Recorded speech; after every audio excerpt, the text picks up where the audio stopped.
सजना घरवा सजना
छोरी मिलत जुलत के चलेली ससुरा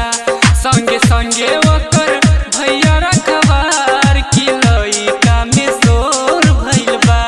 संगे संगे ओकर भैया रखवार की लइका में शोर भइल बा छोरी डोली चढ़ी चलली सजना घरवा छोरी डोली चढ़ी चलली सजना घरवा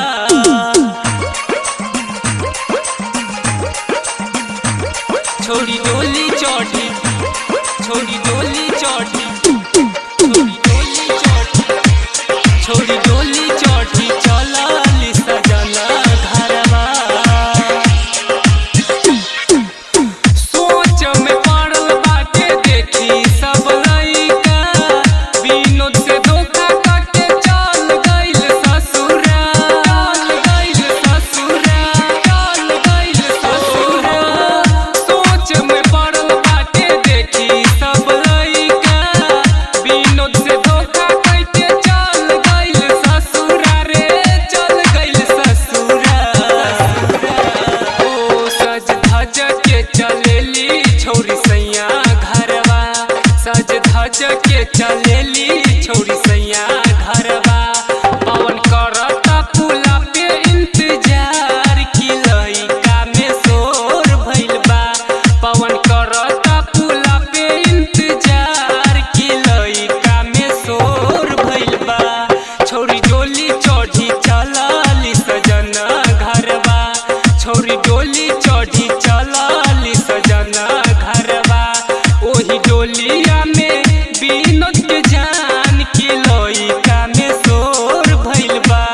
ओही डोलिया में विनोद के जान की लइका में शोर भइल बा छोरी डोली चढ़ी चलली सजना घरवा छोरी डोली चढ़ी चलली सजना घरवा छोरी डोली चढ़ी चलली सजना घरवा छोरी डोली चढ़ी चल